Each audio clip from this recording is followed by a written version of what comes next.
nyní na pódiu opět předává mistr Luigi Pavarato, president Alpe Adria Championship. On the second place, zweiter Platz, místo druhé vybojoval italský závodník Danilo Di Giorgio, Italy.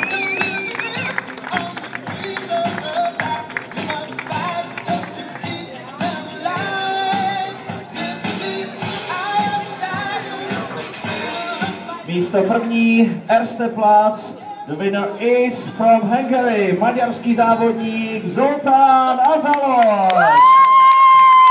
Opět si připisuje stejně jako včera vítězství, dosahuje prestižního double-double.